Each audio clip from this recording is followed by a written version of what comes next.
Okay, so you're losing bench press strength on a cut. Pretty common problem. So I want to just talk a bit about that today. Okay. Because for a lot of people, the bench press is the lift that they are mostly concerned about. Because it's the lift that they know is associated with a bigger upper body. It's also a comparison lift, like an ego lift relative to what their friend is doing. It's how they know they're doing okay relative to what other people are doing. People like the bench. Okay. Now, I will say at this point, you don't have to bench for your physique goals. It's a great lift. I built most of my upper body mass with the bench. It's a good lift, but then I was a powerlifter at the time. So it made sense. But yeah, it's a good developmental lift regardless, right? But it's not mandatory. However, people do place a lot of importance on it, and they get very frustrated with any loss if they're cutting.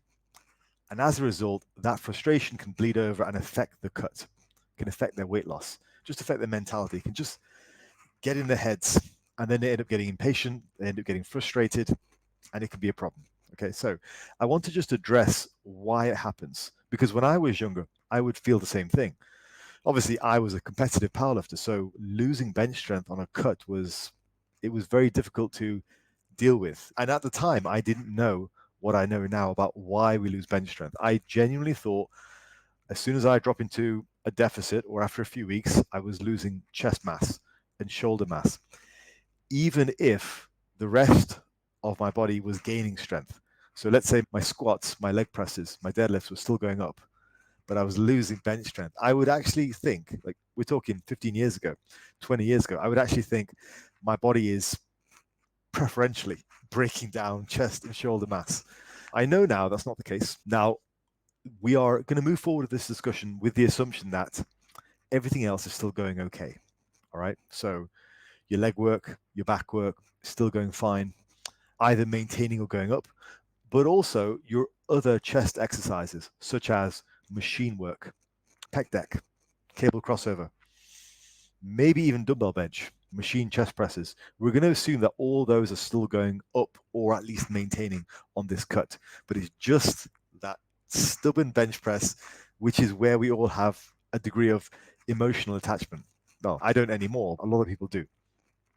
And yeah, not saying you guys do, but there are people out there for whom this is very applicable, and they get very upset and frustrated if the bench starts to go down because they feel like it's a lift they're emotionally attached to, and they feel it's a representation of their upper body muscle. So they feel like they're losing muscle. But we are assuming in this scenario you're doing everything else correctly, okay? Your other lifts for other body parts and your other lifts for the chest are still either maintaining or going up, okay? So essentially what's happening is your body is not preferentially dropping chest and shoulder and tricep muscle. That's not, because clearly you're getting stronger or maintaining strength on other chest exercises. So what is happening? It's really quite simple. What's happening is it's a leverage issue. Some people hold a lot of body fat on their chest or on their back, upper back. And so what happens is as soon as you drop your calories, you tend to lose glycogen, first of all, okay, which also decreases your size, and you tend to lose body water, which also very acutely decreases your size. So you're almost immediately losing two things, which is body water and body glycogen, which makes you feel less full. It's also one of the reasons why the first couple of weeks of a cut, you tend to look the worst because you're the fattest you're going to be, and also you're flat as well. So not a good combination. Now, that doesn't really affect other lifts as much like the squat or the deadlift because it's about leverages. Because what happens when you lose torso size? Well, it's an increased range of motion. That's what's going on. It's an increased range of motion.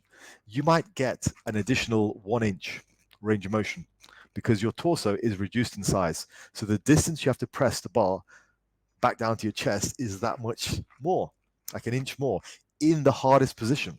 Because the bottom is a difficult position, not the hardest. It is a difficult position relative to the top. So you're losing torso size, you're losing leverage, you're increasing range of motion. And that's the cause. And it will vary based on the lifter. So some people hold a lot of body fat on their chest or on their back. It will affect them more because you will lose water and you will lose fat from those fat cells. You will shrink.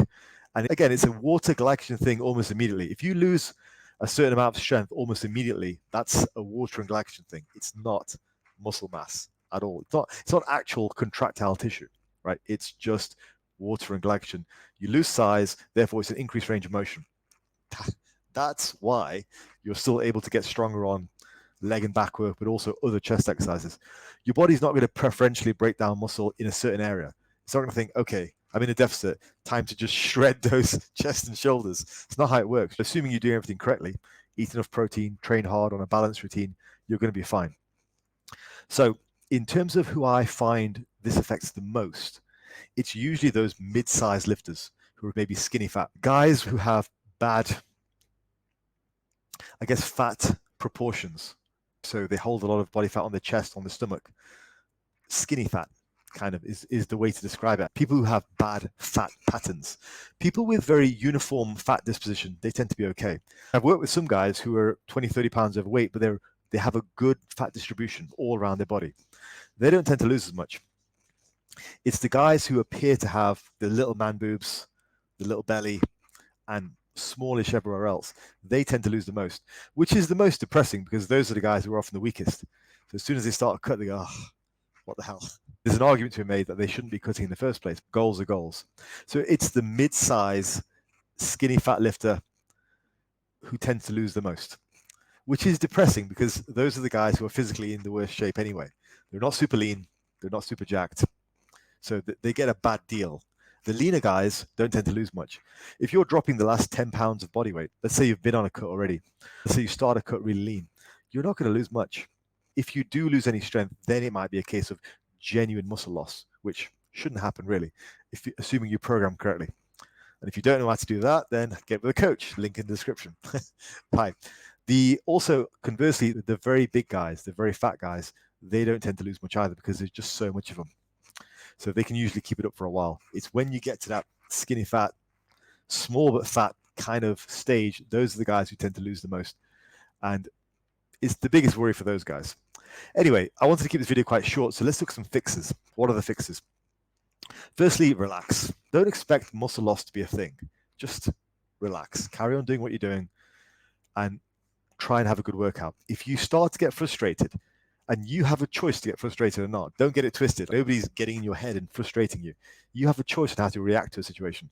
If you decide to get frustrated, you're only going to shoot yourself in the foot because you're going to get more and more frustrated with your cut as a whole. So that might delay your cut. You might get depressed about your cut. Oh, crap, I'm losing muscle. This is terrible. And then you go off your cut and never actually get lean. And that's fine if you want to stay big. I don't make a judgment on that. But what I'm saying is if you've started a cut and your goal is to drop 20 pounds, but you give up after a few pounds because you falsely believe you're losing muscle on your chest and shoulders, then that's not a good thing. That's a disaster. So firstly, relax and don't get frustrated. Secondly, adjust the weight appropriately. So if you have a regular working set and number of sets, and you normally get reps of 6 and 7, but now you're getting reps of say 4 and 3 and 2, don't be stubborn. Just put the weight down. Okay, just take the weight down. You don't want to do multiple sets of 3s, and anything significantly below 5 is not a good idea because then you have a separate problem. Then the problem is the sets are not stimulative enough to actually maintain growth. So then you will lose muscle, right? So don't do that. Let's say you normally lift 80 kilos, right? A plate and a half aside for 6, 6, and 6. Now, after a couple of weeks of dieting, you're the guy that I'm talking about. You lose strength and you're hitting 80 kilos for 3 and 2. There's a separate problem now. Those sets are just not as stimulative in a hypertrophy context. So you've created a separate problem. Now you're doing sets which are less stimulative and you're in a calorie deficit. So then there is a potential to lose muscle mass. So you do that for a number of weeks, you will start to decline. That's a problem. So don't be stubborn. Don't think to yourself, plate aside, I can't go lower than this. It's baby weight.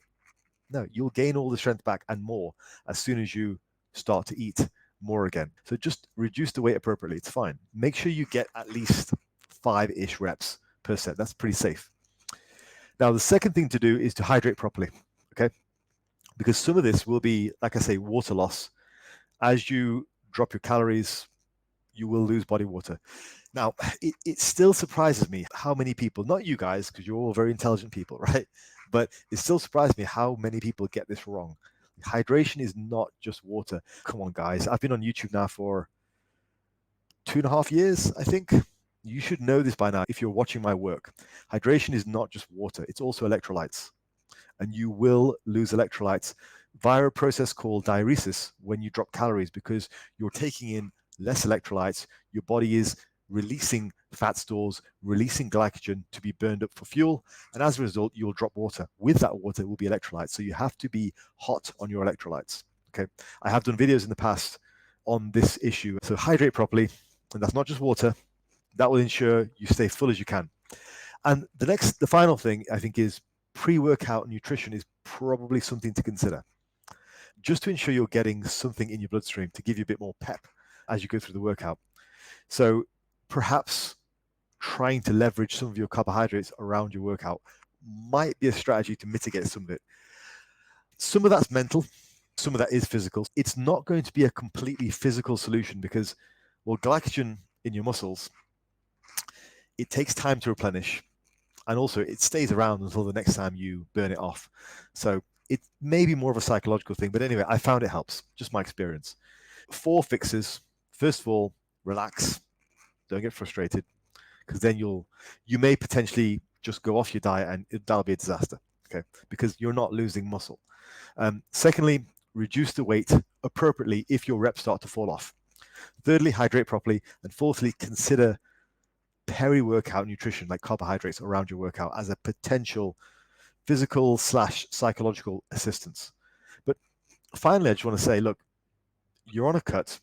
If you are eating enough protein, if you're training hard with a good amount of volume, just trust in your process, trust in what you're doing. If you feel like you're doing enough, you're covering your bases, then trust in what you're doing and finish the job. Don't get distracted with these types of distractions, because often what can happen is in the back of your mind, you're looking for a reason to stop the cut. This is hard. This is hard and I'm losing muscle mass. I better stop. Like, yeah, you're not losing muscle mass. This is my PSA to say you're not losing muscle, assuming everything else is in check. Your leg and back work is still going well, or the rest of your chest work is still going well. So carry on the cut, finish the job. Your bench strength will come straight back when you start to add calories back in and when you fill out more. And in my experience, you'll grow pretty well after a cut too. This is just my experience. Okay. Folks, hopefully that will allay some of your concerns. Don't let it stop you. Finish the cut, get shredded, or whatever your goal is. Don't worry too much about this. Okay. All right.